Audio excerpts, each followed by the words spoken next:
The rain stung my face like 1,000 tiny knives. Each drop a reminder of the words that had just gutted me. You're nothing to me. Ethan. You never were. Caleb's voice, cold as the Seattle storm, echoed in my skull as I stood frozen on the pier. My heart bleeding out onto the wet wood beneath my feet.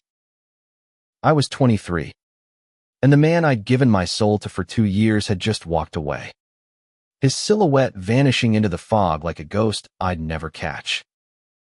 I don't know how long I stood there, shivering in my soaked jacket, the Puget Sound roaring below like it wanted to swallow me whole. My phone buzzed in my pocket, but I ignored it. What was the point? Caleb had been my world, me first love, my everything, and now I was nothing. Nothing but a fool who'd believed in forever. The city lights blurred through my tears, and I wondered if I'd ever feel whole again. I didn't notice the stranger until he spoke.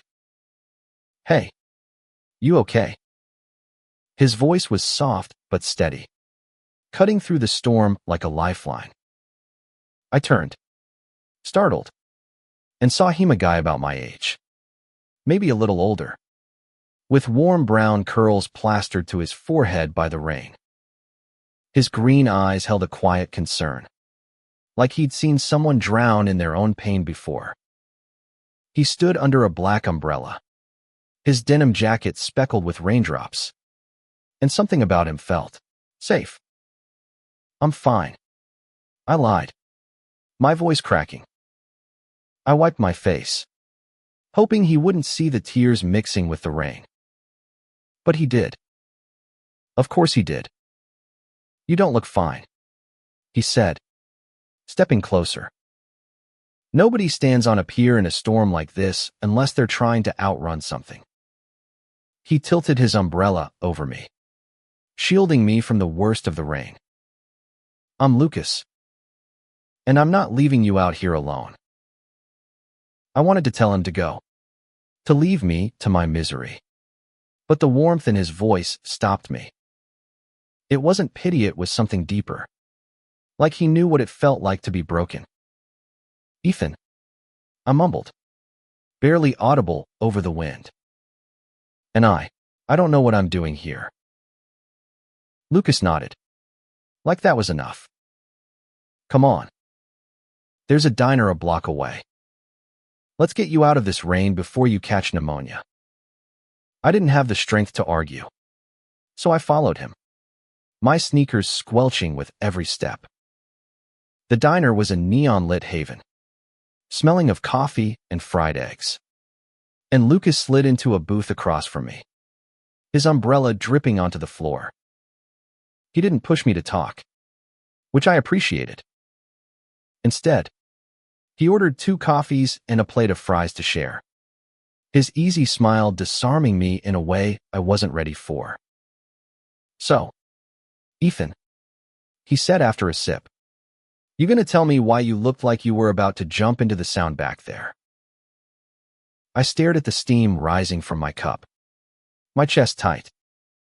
My ex-boyfriend dumped me, said I was nothing to him. After 2 years. The words burned coming out, but Lucas didn't flinch. He just listened, his eyes steady, like he was holding space for my pain. That's rough, he said quietly. But you're not nothing, Ethan. Nobody is. His words were simple, but they hit me like a wave. I didn't know why, but I believed him. Maybe because he wasn't trying to fix me just sitting there, sharing fries. Like my brokenness didn't scare him. We talked for hours that night. Lucas was a graphic designer, 26, with a dry sense of humor and a knack for making me forget the storm outside. He told me about growing up in a small Oregon town, where being openly gay got you whispers and stares, and how he'd moved to Seattle to find a place where he could breathe. I told him about Caleb, about the late-night promises and the way he'd made me feel alive until he didn't. By the time the diner closed, I realized I was smiling a small, fragile thing, but real. Lucas walked me to my apartment, his umbrella over us both. "You're gonna be okay, Ethan," he said as we stopped at my door. "Maybe not tonight, but you will." He handed me his number on a napkin, his handwriting messy but sure. "Call me if you need to talk. Or, if you just want fries." I watched him walk away, the napkin clutched in my hand. For the first time that night, I felt like I could breathe. The weeks that followed were a blur of grief and survival. Caleb's absence was a wound that wouldn't close, but Lucas became my anchor. We met for coffee, then dinners, then long walks through Pike Place Market, where he'd tease me about my terrible taste in fish. He never pushed, never asked for more than I could give, but his presence was steady, like a lighthouse in my storm. One night, we ended up at a jazz bar in Capitol Hill, the kind of place where the music wraps around you like a warm blanket. Lucas leaned close, his shoulder brushing mine, and I felt a spark I hadn't expected. "You ever think about what you want, Ethan?" he asked, his voice low over the saxophone's hum. "Not what someone else wants for you, but what you want." I didn't have an answer. Not then.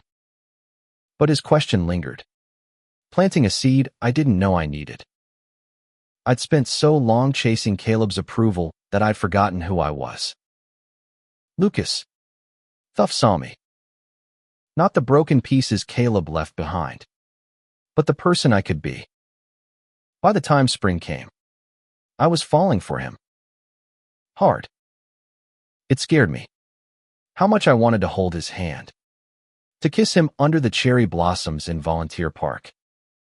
But Caleb's words still haunted me. "You're nothing." What if I wasn't enough for Lucas? Either. What if I ruined this, too? One evening, as we sat on a bench overlooking the city, Lucas turned to me, his eyes searching. "Ethan, what's holding you back?" he asked, his voice gentle but firm. "I see you pulling away, and I don't know why." My throat tightened. "I'm scared," I admitted. Caleb made me feel like I wasn't worth loving. What if he was right? Lucas reached for my hand, his grip warm and steady. He was wrong. "Ethan, you're worth everything. And I'm not going anywhere."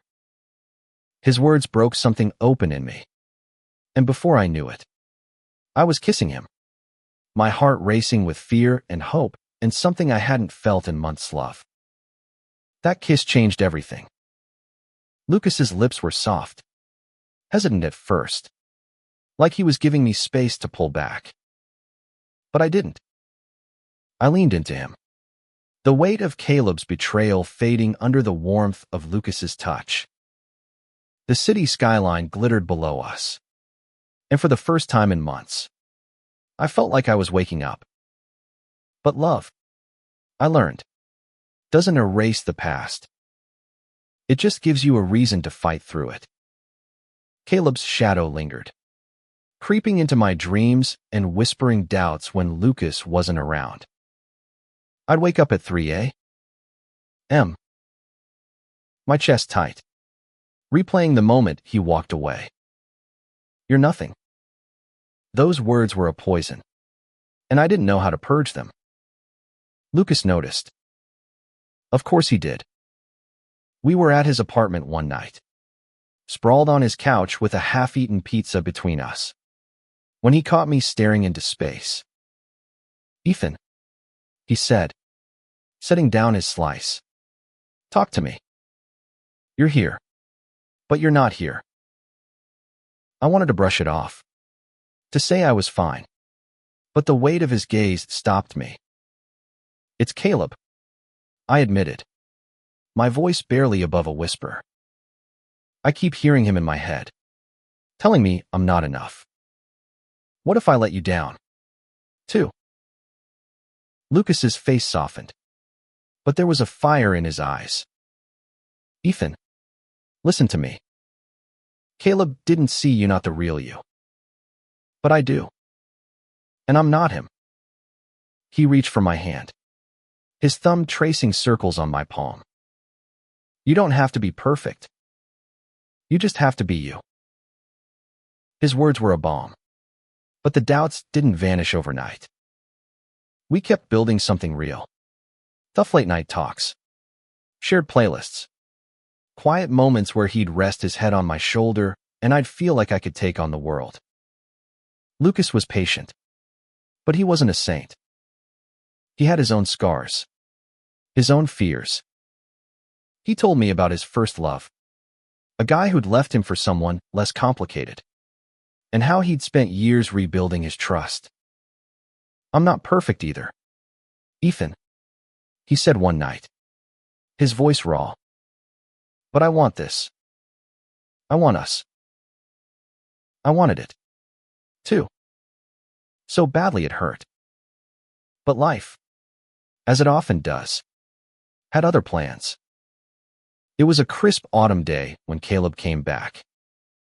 I was at a coffee shop, sketching ideas for a mural I'd been dreaming up, when he slid into the seat across from me. My heart stopped.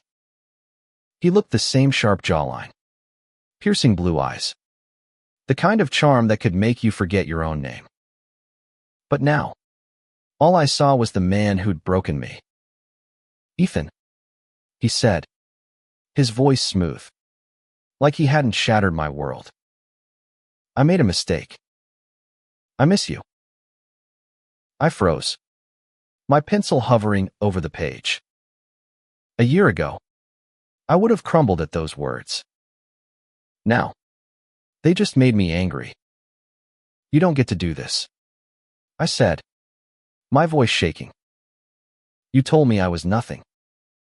You don't get to come back and act like that didn't happen. He leaned closer, his hand brushing mine. I was wrong. Okay. I was scared. But I love you, Ethan. I always have. I yanked my hand away, my heart pounding. You don't love me. You love the idea of me. I stood, grabbing my sketchbook, and walked out, my chest heaving. But his words followed me, burrowing into the cracks of my resolve. What if he had changed? What if I was throwing away a second chance? I didn't tell Lucas about it right away. I couldn't. The guilt ate at me, but so did the doubt. Caleb had been my first love, the one who'd made me feel seen before he made me feel invisible. What if Lucas was just a rebound? What if I was using him to fill a void? The tension built over the next few weeks. I pulled away, canceling plans, dodging Lucas's calls. He didn't deserve it, but I was drowning in my own head. One night, he showed up at my apartment, his face tight with worry. Ethan, what's going on? He demanded, stepping inside. You're shutting me out, and I don't know why. I broke. The whole story spilled out Caleb's return. His words. My fear that I was making a mistake. Lucas listened, his jaw tight, his eyes unreadable. When I finished, he was quiet for a long moment. Then he said, Do you still love him? The question hit like a punch. No, I said, and I meant it. But I'm scared. Lucas, I'm scared of getting hurt again. And I'm scared of hurting you. He stepped closer, his hands framing my face. I'm not Caleb. And I'm not going anywhere unless you tell me to. But you have to choose. Ethan, you have to decide what you want. I looked into his eyes, saw the hurt and the hope, and I knew I chose him. I chose us. But before I could say it, my phone buzzed. A text from Caleb, meet me at the pier. One last time. I stared at the text, my heart racing. Lucas watched me, his expression guarded but steady. You going to meet him? He asked, his voice quiet but firm. I didn't know what to say. Part of me wanted to ignore Caleb, to delete his number and move on. But another part, the part still scarred by his words, needed closure. I have to, I said finally. Not because I want him back, but because I need to end this for good. Lucas nodded, his eyes softening. I trust you, Ethan. Just come back to me. Okay. He kissed my forehead, a gentle promise, and I felt my resolve strengthen. I wasn't doing this for Caleb. I was doing it for me. The pier was quiet that night, the storm long gone, replaced by a crisp breeze off the Sound. Caleb stood at the edge, his hands in his pockets, looking like the boy I'd once loved. But I wasn't that boy anymore. Thanks for coming, he said, his voice softer than I remembered. I needed to see you. Why? I asked, my tone sharp. You said I was nothing. Why do you care now? He flinched, but he didn't back down. I was wrong, Ethan. I was scared of what we had, of how much I felt. I pushed you away because I didn't know how to handle it. But I'm ready now. I want us to try again. His words were everything I'd wanted to hear a year ago. But now, they were just words. You don't get to decide that, I said, my voice steady. You broke me, Caleb. You made me feel like I wasn't worth loving. But I am. And I found someone who sees that. He stepped closer, his eyes pleading. Ethan, please. We were good together. You can't just throw that away. I shook my head, stepping back. I'm not throwing anything away. I'm choosing something better. I turned and walked away, my heart pounding but lighter than it had been in months. Caleb called after me, but I didn't look back. I was done. When I got to Lucas's apartment, he was waiting on the steps, his breath visible in the cold night air. I didn't say anything, just ran to him, wrapping my arms around him like he was the only thing keeping me grounded. I chose you, I whispered, my voice breaking. I'll always choose you. He held me tight, his lips brushing my temple. I'm here, Ethan. I'm not going anywhere. The months that followed were a slow, beautiful unfolding. Lucas and I moved in together. A small apartment in Fremont with creaky floors and a view of the canal. We fought sometimes about dishes, about my tendency to overthink, about his stubborn insistence on fixing things himself. But we always came back to each other, our love stronger for it. I started painting again, something I hadn't done since Caleb. Lucas hung my first Paisea, vibrant mural of the Seattle skyline above our couch, grinning like a kid on Christmas. You're incredible. You know that, he said, pulling me close. I believed him, not because he said it, but because he showed me every day. One evening, as we walked through Volunteer Park, the cherry blossoms in full bloom, Lucas stopped and took my hand. Ethan, he said, his voice soft but sure. I don't know what the future holds, but I know I want you in it. Forever. Tears pricked my eyes, but they were the good kind. Forever, I echoed, and we kissed under the pink petals. the world fading around us.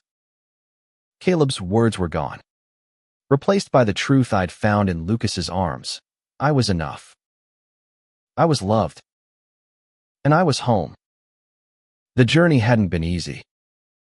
Love, I learned, isn't a cure for pain. It's a choice to keep showing up, to keep fighting, to keep healing. Lucas and I weren't perfect, but we were real. And in a world that could be so cruel, that was enough.